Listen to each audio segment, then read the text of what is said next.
प्यारे जी टीवी के दर्शकों, अब आपके भेजे हुए मेल और मैसेज पढ़ने से हम यहीं विराम लेते हैं। और हाँ, जी टीवी पे प्रसारित होने वाले सारे शोज की जानकारी अपनी प्यारी साली मंडी के साथ मिलकर आपको फटाफट दे देते हैं। तो सबसे पहले शाम 7 बजे देखिए जी टीवी का एक प्यारा शो, बस इतना सा ख्वाब। तो आइए आपको दिखाते हैं कि बस इतना सा ख्वाब में अवनी जो है अपने परिवार के सारे सदस्यों के ख्वाब को पूरा करने के लिए क्या क्या कर रही हैं। तो आइए देखते हैं। हमारी तरह भगवान को भी तुम पे विश्वास नहीं रहा अवनी। इन्हीं के सामने तुमने हमसे वादा किया था कि कभी भी हमें डबल क्रॉस नहीं करोगी। हमें तो ऐसा लगने लगा है ना कि हम तुम्हें जानते ही नहीं हैं, और जब जानते नहीं हैं तो इस रिश्ते का फायदा क्या है। और आज इन्हीं के सामने इस रिश्ते को तोड़ते हैं। विराट और अमृता की कहानी में आप भी खो गए? तो देखिए शाम 7:30 बजे शो कैसे मुझे तुम मिल गए। आइए देखते हैं इस शो की कुछ झलकियाँ। प्रियंका प्रियंका प्लीज छोड़ो वरना मैं मार दूंगी। अमृता छोड़ो।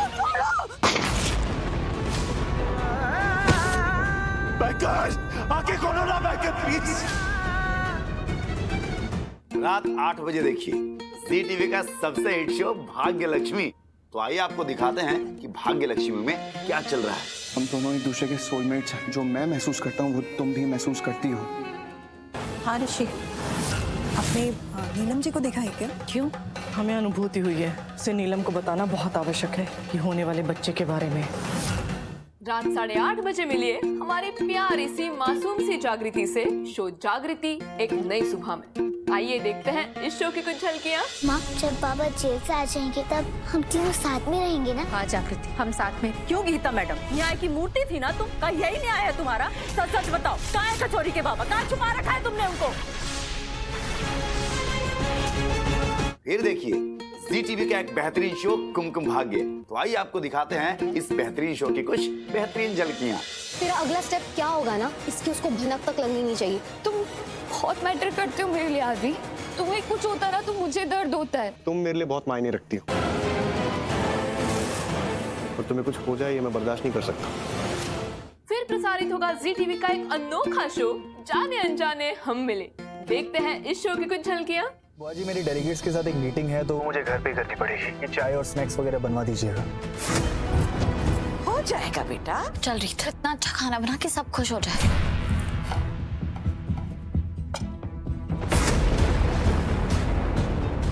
सारे मेहमान हमारे हाथ की जली हुई बिरयानी खाएंगे तो क्लैप तो नहीं पर स्लैप जरूर मिलेगा राघव ब्रो से। ओह माय गॉड, ये कैसा खाना है?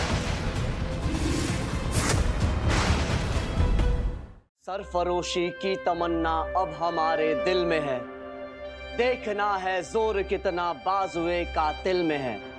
वक्त आने पे बता देंगे तुझे है आसमां, हम अभी से क्या बताएं क्या हमारे दिल में है।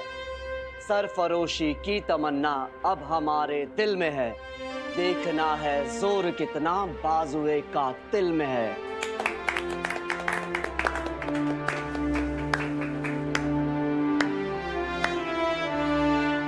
है लिए हथियार दुश्मन ताक में बैठा उधर, और हम तैयार हैं सीना लिए अपना इधर। जहाँ हथेली पर लिए लोग बढ़ चले हैं ये कदम, जिंदगी मेहमान अपनी मौत की महफिल में है।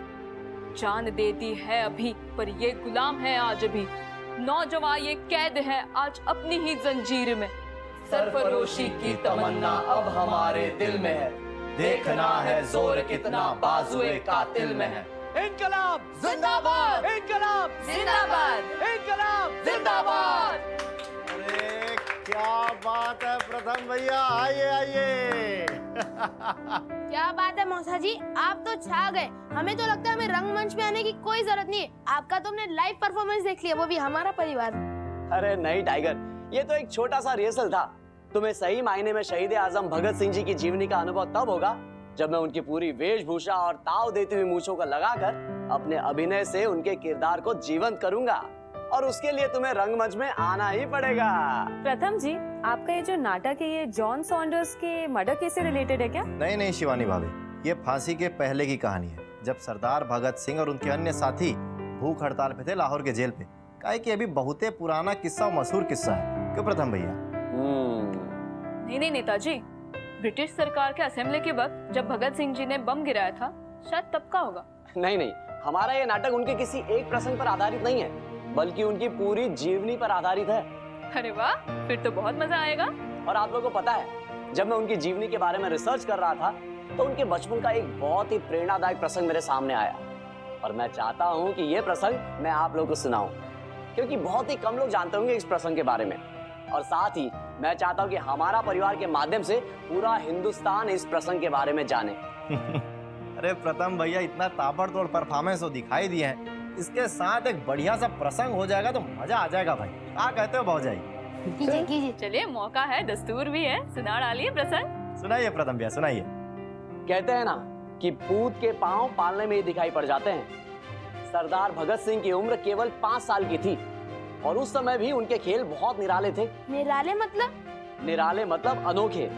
जो कोई नहीं करता था वो 5 साल के भगत सिंह किया करते। कुछ समय बाद नंद किशोर जी का ध्यान खेतों में खेल रहे भगत सिंह जी के ऊपर गया। भगत सिंह मिट्टी में गहरे गड्ढे खोदकर उसमें तिनके बो रहे थे।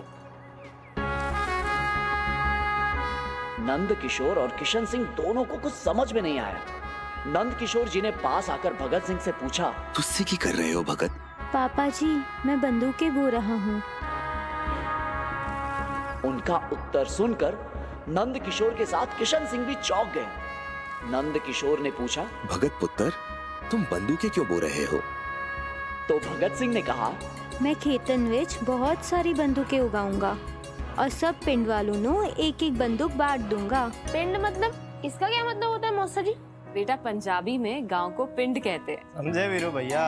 हाँ समझ गए चाचा, समझ गए। अरे नेताजी, तुम क्या मजे ले रहे हो वीरू के। अब आगे सुनो।